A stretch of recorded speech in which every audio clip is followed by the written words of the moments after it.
Hello, my name is Kenna. Welcome to my rant about how the Grishaverse magic system is almost as broken as I am. This is going to be the first, and hopefully not the last, in my video essay series about the entire Grishaverse. The ups and the downs, the light and the dark, the straights and the gays. I'm sorry, this is not going to be a comprehensive guide to the Grishaverse. I will be mostly focusing on the magic system and its users in this video. Maybe you'll get a guide later. Who knows? Spoilers, obviously. There are 7 books in the Grishaverse, written by Leigh Bardugo, split amongst 3 series. They are read in release order. The first of the Grisha trilogy, renamed the Shadow and Bone trilogy, includes Shadow and Bone, Siege and Storm, and Ruin and Rising. Next is the Six of Crows duology, which includes Six of Crows and Crooked Kingdom.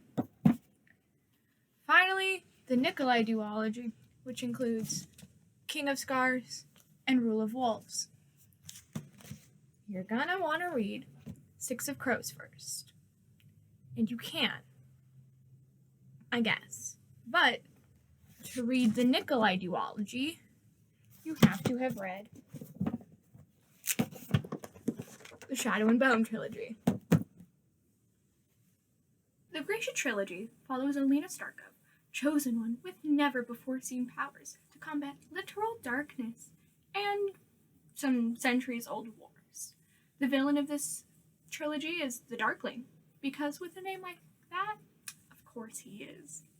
Other important characters for the sake of the Nikolai duology include Prince to King Nikolai, Zoya, Genya, and David. Yeah, there's more nuance to the original trilogy, but that's all you need to know for now about Shadow and Bone. Six of Crows duology introduces all new characters, though Nikolai and Zoya do make an appearance. It is a heist novel more than a Chosen One arc.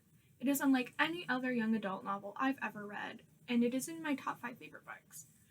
Six of Crows is so different from Shadow and Bone that I could almost forget they're in the same universe. To be honest, I read Six of Crows first, then went back and read Shadow and Bone, then reread Six of Crows so I could read King of Scars.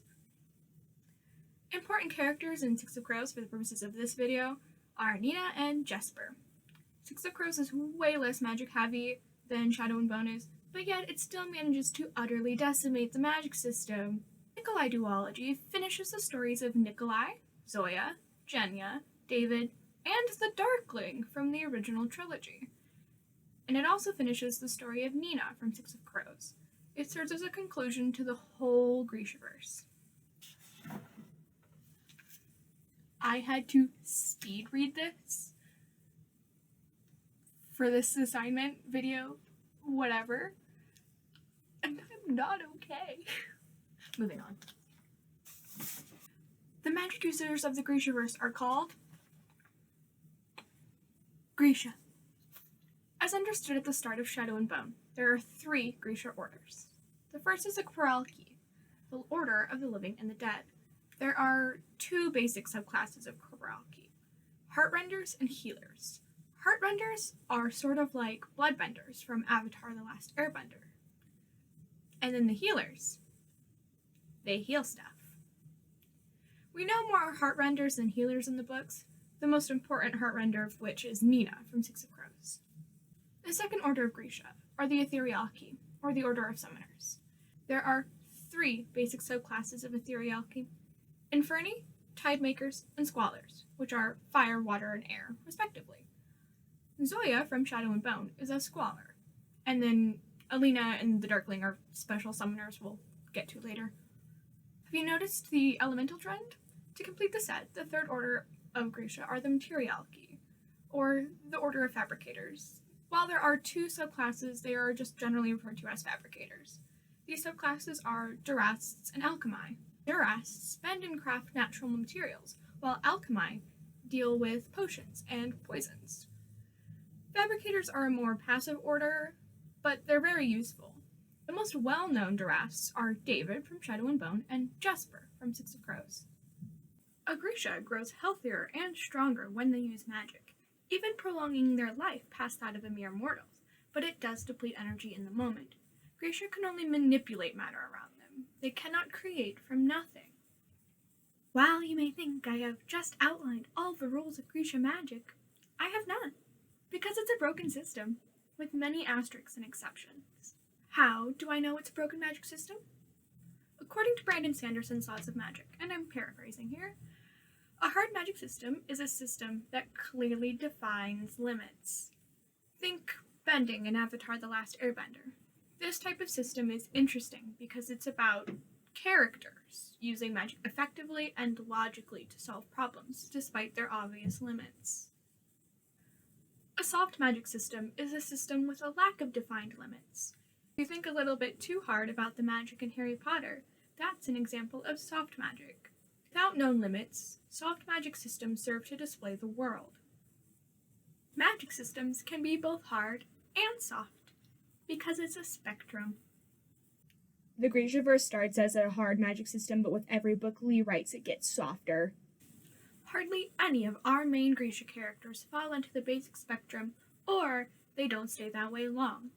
The only exceptions of which are David from Shadow and Bone, who's just really smart, and Jesper, who appears to be an unordinary fabricator, but he is ordinary, just very creative with his powers. Jesper is a sharpshooter and really only uses his magic to make sure his bullets never miss. I think it's interesting that the two Grisha that do stay basic are Durrasts. Leigh, what's up? The number one thing that breaks the magic system are magical bones called amplifiers. Half the plot of the Grisha trilogy is the pursuit of the amplifiers. Grisha can kill powerful beasts and wear their bones to draw strength from, and Grisha are only allowed to have one amplifier. An example of a normal, at the time, Grisha with an amplifier is Zoya. She killed a white tiger and wears his teeth. This happened prior to the events of Shadow and Bone. Another form of amplifier are living amplifiers. The Darkling and his mother Bagra are living amplifiers. The second system breaker is a drug called Jurda-Parem, and it's relevant to Six of Crows and later the Nikolai duology, and it changes how a Grisha displays power. The drug is highly addictive to Grisha and fatal to non-Grisha or Okasatsuya. It allows Grisha to push their power to the limits, even giving them new powers, yet still within reason of their order. The caveat of this is that it absolutely destroys a Grisha's body. New powers include, but are not limited to, moderate to intense mind control for Caporalki, matter manipulation such as walking through walls for time makers, literal flight for squallers, and transmutation for fabricators such as turning lead into gold. There is only one known person who has survived the detox process of Jurda-Parem before the antidote was created in the Nikolai duology. This Grisha is Nina from Six of Crows. Nina was a heartrender, but after surviving Jurda-Parem, she can no longer manipulate living matter, but can manipulate dead matter. Nina is the only corpse witch, and will likely remain so. Though Nina cannot bring someone back to life, she can animate the dead in a zombie-like fashion, and they whisper secrets to her, and she can bend bone and dust. And as we know, dust is just mostly dead skin. Yeah. The third thing that breaks the magic system is called Merzost in the books, which is literal creation. One of the earliest known examples of Merzost is when a powerful Grisha named Ilya Morozova created some of the amplifiers we know. Use of Merzost is forbidden, as it is dangerous and uncontrollable, if a Grisha even is powerful enough to commit it. Morozova killed magical creatures and brought them back to life. These amplifiers are the Stag, which is the amplifier of Shadow and Bone, and the Sea Whip, the amplifier of Siege and Storm, and the third one we'll get to later. Other than Morozova, the Darkling uses Merzost the most. Hundreds of years ago, the Darkling created a swath of darkness called the Shadowfold, on accident, all the people inside being turned into gargoyle-like creatures called the Volcra, and later, in the events of Shadow and Bone, he creates shadow monsters called Nishivoya. It's not important that you know all the technical terms, but I had to learn this not Russian and other languages, and I have to share it with someone. Eventually, Alina uses Merzost a couple of times, resulting in her hair turning white and her almost dying every time. The final example of Merzost we'll talk about today is when the Darkling turns Nikolai, who is an Okazatsia and a non-Grisha, into a new type of dark beast, neither Nishivoya nor Volcra. Alina then uses Merzost to heal Nikolai. However, throughout the Nikolai duology, the demon, as it is referred to, is still present in Nikolai. Third amplifier Morozova creates, on accident, is his Okazatsia daughter. His other daughter is the Bagra, the Darkling's mother. Morozova's non-Grisha daughter dies, and Morozova brings her back to life, as with all the other amplifiers. And this makes her, inadvertently, his third amplifier. Mal, who is Alina's childhood best friend, is the descendant of this Okazatsia daughter.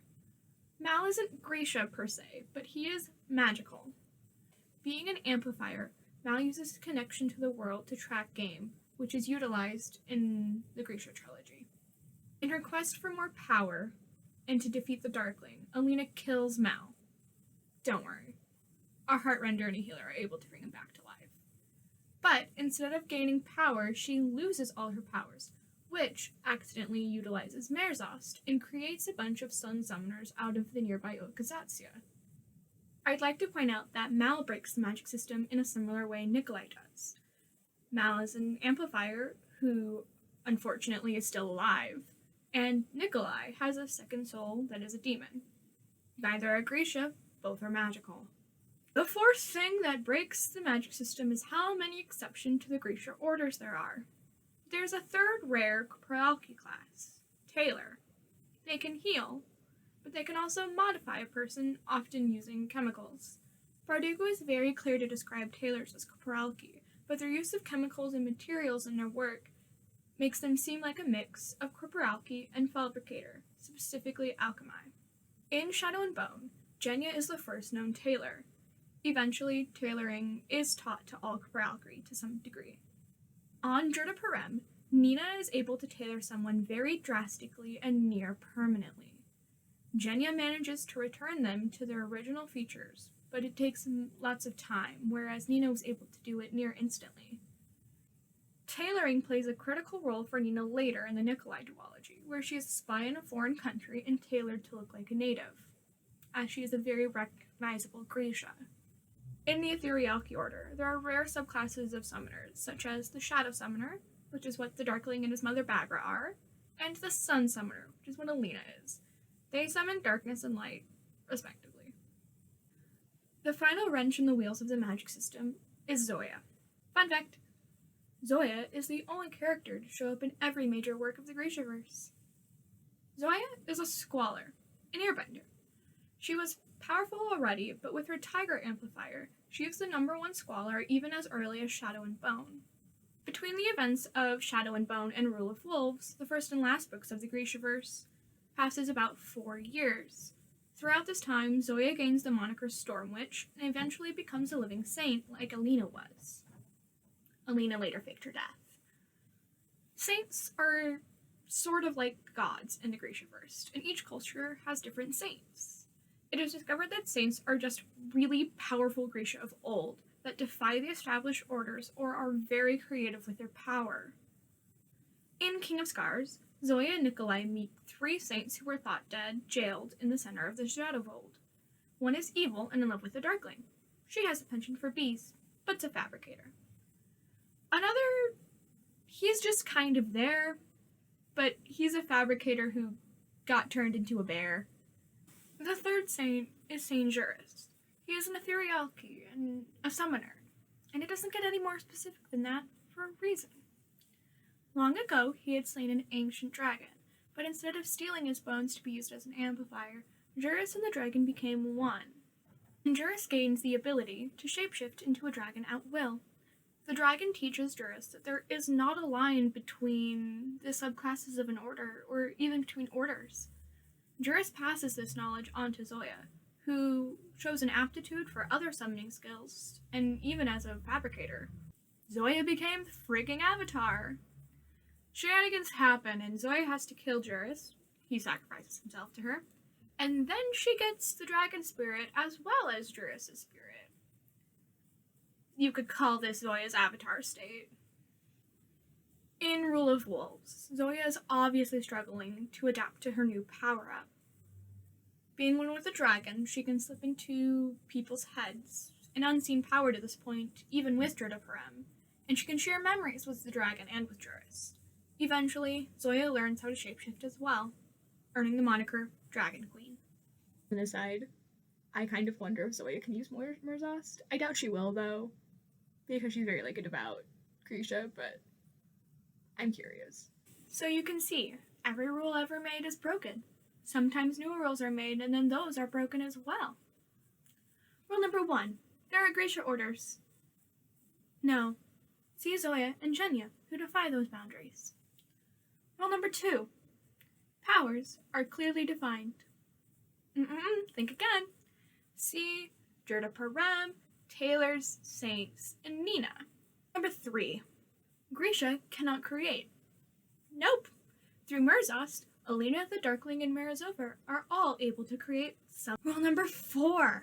Grisha are only allowed to have one amplifier. No. See Alina and Zoya. Oh. Where does that leave us? Once upon a time, there was a magic system, but then the readers fell in love with morally gray characters and sad emo boys with cheekbones that could cut glass, and this led to the destruction of the magic system, and pure chaos reigned. Catch the next episode where I simp over criminal. Ta-ta!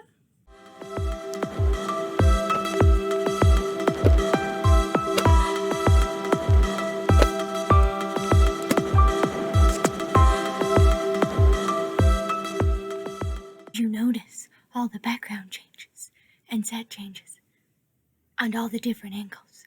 Disconcerting and jarring, yes, just like the Grishaverse magic system.